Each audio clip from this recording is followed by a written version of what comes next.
Gracias, buenos días. Buenos días a todos, muchas gracias. Empezamos, por favor. ¿Cómo vamos a ir pasando? Si tengo control de la presentación, o le voy a ir dando clic. Gracias. El nuevo Nexo 20 se ha estado trabajando ya con algunos packs. Hemos estado generando algunas recomendaciones, algunas observaciones, algunas dudas. Y básicamente lo que vamos a ver ahorita es los campos que han sido modificados, sea en su estructura o sea cambios en reglas de validación. El cambio en el anexo 20 es un cambio fuerte. No es posible en 35 minutos revisar todo el anexo 20. Por eso decidimos enfocarnos nada más a aquellos cambios que son los más relevantes. De cualquier manera, cualquier duda, cualquier pregunta, por supuesto estamos para servirles. El primer cambio es que se van a crear un documento adicional, se va a actualizar otro documento que es el documento de retenciones y se queda la factura solita. Hoy en día tenemos el manejo de CFDIs para facturas electrónicas, para recibos de nómina dentro del mismo CFDI y un documento de retenciones y notificaciones de pago. Ahora va a existir un documento para nómina separado de la factura electrónica, va a ser específico para la nómina, un documento de retenciones y notificaciones de pago que funciona no nada más para retenciones y notificaciones de pagos en parcialidades, sino que estamos viendo que pueda funcionar para notificaciones de pago en general, inclusive los de una sola exhibición. La que sigue, por favor. Se eliminaron 4 campos que no estaban siendo utilizados. El motivo de descuento, datos de factura anterior, etcétera. La que sigue. Hay una falta de precisión para el SAT en los datos que se están entregando hoy. Entonces, uno de los objetivos del nuevo Nexo 20 es darle mayor precisión a los datos, poder manejar de mejor manera la información, como por medio de uso de plantillas. Hay reglas de validación que vamos a estar aplicando ahora a los packs, bastantes reglas de validación. Se utilizan catálogos ahora. Vamos a regresar en algunos casos a catálogos que ya intentamos manejar anteriormente, pero ahora sí alineados a estándares internacionales. Eso es lo bueno. Y se va a hacer un registro y uso de las zonas horarias basadas en el código postal del emisor. Es uno de los cambios más fuertes. De hecho, cuando ustedes emitan una factura, nosotros tenemos que validar el lugar de expedición y saber que ese horario que nos están mandando no cambia en una hora contra el servicio de timbrado. Eso va a cambiar y eso puede generar ajustes fuertes en sus sistemas. La que sigue, por favor. Dentro de los campos que se hicieron ajustes está la fecha de timbrado. Ahora, para la fecha de timbrado, anteriormente ustedes podían poner la fecha y la hora y nosotros teníamos hasta 24 horas para emitir una factura. Ahora tenemos que amarrar la fecha y la hora a la zona horaria de la sucursal o del domicilio fiscal que ustedes estén manejando en su factura. Se tiene que tener por lo menos el domicilio fiscal o el lugar de expedición o el lugar de entrega de la factura. Al momento de la recepción, la fecha del equivalente no debe ser mayor que la fecha y hora del proveedor de CFDI. Ya no nos pueden mandar facturas por adelantado. Es decir, si ustedes dicen, oye, pues voy a mandar la factura con la hora de, no sé, de Nueva York, ahora tímbramela, no vamos a poder hacerlo. Menor que la fecha y hora del proveedor de certificación, disminuida en el plazo que se especifique en la resolución miscelánea, y ahí es donde va a cambiar. En lugar de ser 24 horas, ahora va a ser 1 hora nada más. Siguiente, por favor. En la parte del certificado, ahora los certificados, bueno, primero tenemos que validar que el certificado sí es del SAT, eso siempre lo hemos validado, pero tenemos que verificar que el certificado sea un certificado de sello digital y que el certificado pertenezca a la razón social que esté emitiendo el comprobante. ¿Le puedes dar a la que sigue, por favor? El RFC registrado en el certificado debe ser igual al CFDI o al registrado en el CFDI, eso ya lo habíamos hecho. Lo que no habíamos hecho era validar el nombre de la empresa. Ahora nos están exigiendo que se valide el nombre que viene en el certificado de sello digital. Tiene que ser idéntico al nombre que ustedes pongan en la factura. Si ustedes cambian de nombre o de razón social sin cambiar el RFC, tienen que regenerar el certificado forzosamente. Ahora sí, antes podían seguir emitiendo, ya no se va a poder hacer eso. Muy bien, también se van a estar validando los RFCs de los receptores. Entonces, ahora vamos a tener acceso a los PACs al catálogo de RFCs de todos los contribuyentes del país, para validar que cuando ustedes pongan un RFC en el receptor, ese RFC sí exista dentro de la base de datos, sea para nóminas, sea para retenciones o sea para una factura normal. Y en algunos casos se tienen que incluir la CURP. La CURP tiene que ser, si es que es utilizada por personas físicas una factura, tiene que ser la misma que viene en el certificado. No se puede usar algo diferente. ¿Le puedo dar a la que sigue, por favor? La moneda. En el caso de la moneda, ya debe de existir. Esta regla, la primera ya estaba, que si es diferente de pesos, se tiene que poner. Si es pesos, no es necesario ponerla. Lo importante es que ahora se van a tener que tomar el número de decimales permitidos del catálogo que nos entrega el SAT, para el tipo de moneda que se trate. Para dólares nada más se permiten 2 decimales, para pesos 2 decimales. Hay nada más una moneda, no me acuerdo cuál es, que tiene 3 decimales. Entonces, el manejo de la información de los pagos va a tener que estar redondeado a 2 decimales, tanto a nivel de partida como a nivel de subtotal y totales. Ahí se tiene algún tema. Bueno, el número de decimales es a nivel de subtotal, tanto de descuento y a nivel de concepto y de los importes en los conceptos. Muchas veces nosotros hacíamos facturas en algunas industrias donde se utilizaban 6 decimales para el precio, 6 decimales para el subtotal, se sumaba todo y al final se aplicaba el redondeo. Ahora no, se va a hacer el redondeo a nivel de cada partida. La que sigue, por favor. El tipo de comprobante. Ahora, los atributos de forma de pago y método de pago van a ser requeridos cuando se trate de ingreso o egreso. Ya no hay manera de no ponerlos. Si no lo ponen, lo vamos a rechazar, no lo vamos a poder timbrar. Se deben de omitir si es traslado, no se pone método de pago ni forma de pago. El comprobante, concepto y número de identificación. Esta parte no se debe duplicar el número de identificación del producto que ustedes están manejando, no se debe duplicar. Si ustedes venden algo, como por ejemplo pastas dentales, y ponen pasta dental 1 y luego otra pasta dental 2 y pasta dental 3, y las 3 son el mismo número de identificación, se va a rechazar. Se tiene que cambiar ese número de identificación. Esa regla estamos trabajando con el SAT para ver si seguro se va a aplicar en algunas industrias y para la parte de exportación. Ahí seguro se va a usar. Estamos viendo si se puede obviar en algunas otras. Pero si no se hace esa modificación, entonces se van a tener que consolidar todos los números de parte o números de identificación para siempre sacar un solo renglón, una sola partida con el número de parte diferente. La siguiente, por favor. Comprobante, concepto, unidad. Aquí si se registra el valor de concepto, unidad, COP, es una factura global.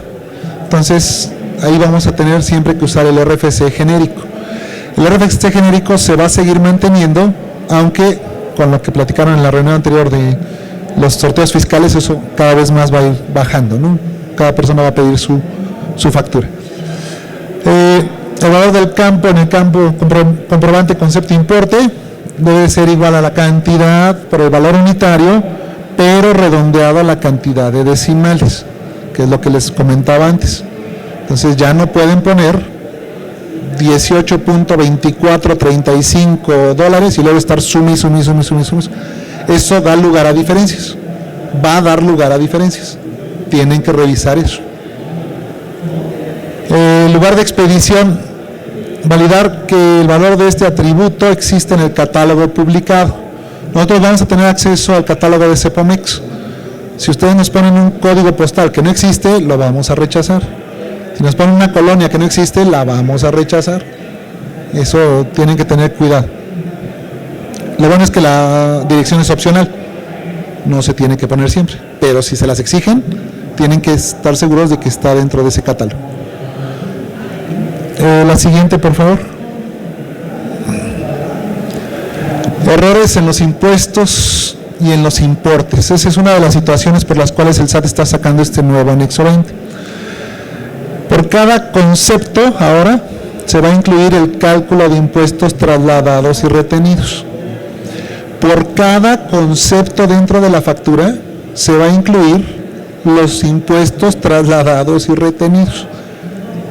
Eso no es algo trivial, eso también es algo que se tiene que trabajar en cada una de las empresas para poder poner, ahora sí a nivel de detalle, cuáles son los impuestos por cada uno de los bienes o servicios que están prestando. Y todos los importes son positivos.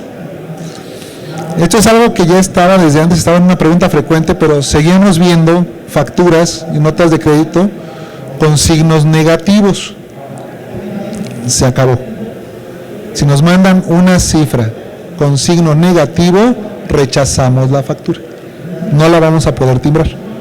Entonces se tiene que hacer uso de las notas de crédito, se tiene que hacer uso de las facturas de manera como lo está pidiendo el SAT. Siguiente, por favor. El comprobante conceptos impuesto traslado base. Estos son los nuevos nodos que se van a utilizar para declarar los impuestos a nivel de cada partida, en cada uno de los ítems o de las partidas que están dentro de las facturas.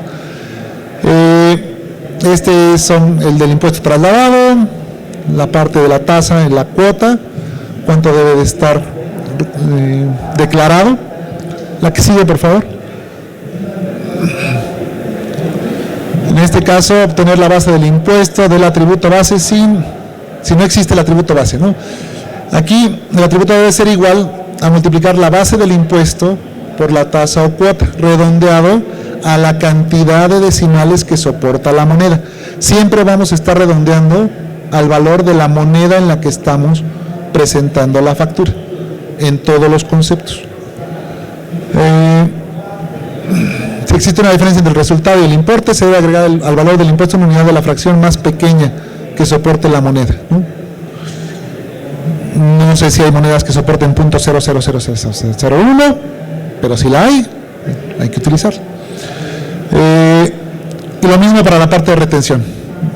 Es tanto impuestos trasladados como impuestos retenidos a nivel de partida. La que sigue, por favor. Esto es lo mismo, nada más que para impuestos retenidos. La siguiente, por favor. Perdón. Sí, ¿regresas una, por favor? No debe haber más de un registro por cada tipo de impuesto retenido. Es decir, vamos a desglosar los impuestos retenidos en la partida uno por uno, dependiendo de por qué estamos haciendo la retención. No se vale agrupar, no se vale poner un total de nada más retenidos. Se tiene que especificar qué es lo que estamos reteniendo. Siguiente. Bueno, esto es lo mismo, debe existir el atributo total de impuestos retenidos, si existe al menos un impuesto retenido. Esto ya es a nivel de el comprobante fiscal, los mismos que ustedes están usando hoy. Entonces, si se maneja un impuesto retenido o trasladado en la partida, forzosamente debe de haber el nodo de total de impuestos trasladados, total de impuestos retenidos, que es algo que la mayoría de las facturas hoy tienen, ¿no? Ahí no hay cambio. Siguiente, por favor. Total de impuestos trasladados es la suma de todos los impuestos. Aquí la única diferencia son los impuestos locales, que no aparecen aquí, ni se van a poner a nivel de partida. Los impuestos locales son informativos. Van el impuesto dentro del monto del producto. Ahí está incluido el impuesto local, pero se declara el impuesto local en el complemento de impuestos locales. No juega por separado para la suma de totales. Comprobante concepto información aduanera aduana. Acá la clave debe coincidir con posiciones 5 y 6 del número de pedimento. Vamos a validar también eso. Comprobante concepto parte importe. El valor debe ser igual a la cantidad multiplicada por el valor unitario. Esto es lo mismo. Esto ya lo teníamos. Es redondeado. La que sigue, por favor. Esto es en el caso de información aduanera, cuando ustedes están haciendo importaciones o exportaciones. También se tiene que poner todo lo que tiene que ver con el manejo de los impuestos de exportaciones o de importaciones. Es lo mismo, nada más que a nivel de partida. O sea, es todos los impuestos a nivel de partida. Dale la que sigue, por favor. Igual, impuestos trasladados, impuestos retenidos. Este ya es del comprobante completo. Comprobante de impuestos, retención, comprobante de traslados. Estos ya los teníamos, ¿no? Nada más que ahora es la suma de todo lo que está en el detalle. Ok, ahora sí, falta información para que las áreas fiscalizadas puedan revisar y tomar acciones. Aquí está lo que viene nuevo. Estos son los campos que se van a adicionar. Los otros también se adicionaron. No había manejo tan detallado de impuestos. Pero vamos a ver los que se están adicionando. Bueno, otra lámina también de que no se cuentan con elementos para identificar y clasificar contribuyentes. Por lo tanto, ahora vamos a validar todos los RFCs y el identificador fiscal también del extranjero. Aquellas empresas que hacen exportaciones, vamos a empezar a validar los tax IDs o registros tributarios de los receptores de esas exportaciones. Si no es correcto el tax ID, no podemos generar la factura. No van a poder exportar. La validación del régimen fiscal del emisor. Vamos a tener acceso a los regímenes fiscales de los contribuyentes para que cuando ustedes tengan más de un régimen fiscal, un régimen fiscal adicional o dos, es obligatorio que pongan a cuál están ustedes refiriéndose con esa factura. Eso ya va a ser obligatorio. Entonces, si ustedes tienen más de un régimen fiscal, nos mandan la factura y no viene especificado el régimen fiscal, la vamos a rechazar, no la vamos a poder timbrar. Y la información del tercero relacionado con el receptor. Ahora vamos a tener que manejar información sobre el trabajador que está viajando y que está presentando viáticos, o cuando hacemos la compra de un bien inmueble que le estoy haciendo en conjunto con otra persona, quién es esa otra persona con la que estoy haciendo la compra, o cuando estoy haciendo diferentes tipos de operaciones donde hay un tercero relacionado. ¿Le puedes dar a la que sigue, por favor? Entonces, si el RFC es persona moral, no va a la CURP. El régimen fiscal es el que tengan registrado en el RFC. Es obligatorio cuando es más de uno, cuando son dos o más. La colonia la vamos a validar, se va a validar contra el código postal. La que sigue, por favor. La localidad tiene que ser una localidad válida, que esté dentro del catálogo del SAT. El municipio igual, tiene que estar dentro del catálogo del SAT para ser un municipio válido. El siguiente, por favor. El estado igual y el receptor del RFC, que esta es la parte divertida. Si el RFC del receptor es de una persona moral o es de un RFC genérico, bueno, no se tiene que registrar la CURP. Cuando no se utiliza un RFC genérico, el RFC debe de estar inscrito en la lista del SAT. Entonces, si alguien se dio de alta hoy y va y pide su factura hoy y no está todavía en el catálogo que nos entregan, pues espera su factura para mañana. Nos vamos a estar actualizando rápidamente los los catálogos, pero tiene que estar forzosamente para poder timbrar la factura. Cuando se registre el RFC genérico del extranjero, tenemos que registrar domicilio de recepción y la residencia fiscal, y si no se utiliza ese, o más bien si se utiliza, se puede usar, o se debe usar el número de registro de identificación tributaria. O se utiliza el domicilio de recepción y la residencia fiscal, o se utiliza el Tax ID, o número de identificación tributaria del extranjero. Tiene que ser uno de estos dos. Si no nos mandan ninguno de los dos, no vamos a timbrar la factura. Siguiente, por favor. No, se me acabó el tiempo. Está muy largo. El receptor de la parte de la CURP, cuando es persona física. Si el RFC del receptor es genérico, no se pone nombre. Receptor residencia fiscal, no se debe registrar este atributo si es un RFC genérico. La que sigue, por favor. Y el número de registro de identificación tributaria. Aquí tenemos ya la obligación como PACS de validar aquellos catálogos que tienen el SAT cuando hay acuerdos con otros países, a saber hoy Estados Unidos, Canadá, Brasil, Argentina, y no me acuerdo cuáles otros. Cada día se suman más países donde están haciendo acuerdos para validar el número de registro de identificación tributaria. Siguiente. Esta es la parte del tipo tercero. Si el valor de registros es viáticos, debe ser persona física y nada más se puede registrar los datos de un solo tercero, que es el que paga la factura. Si me fui a comer y estoy de viaje y voy a poner esos gastos como parte de mis viáticos, tengo que pedir esa información. Oigan, pónganle mi nombre. Si el valor registrado es destinatario, se puede registrar datos de más de un tercero porque puedo tener más de un destinatario, entrego una parte aquí, una parte acá, una parte acá, etcétera, de la factura. Si el valor registrado es sociedad conyugal, nada más se puede poner al cónyuge, ¿no? Uno más, etcétera, copropietarios, destinatarios, etcétera. Siguiente, por favor.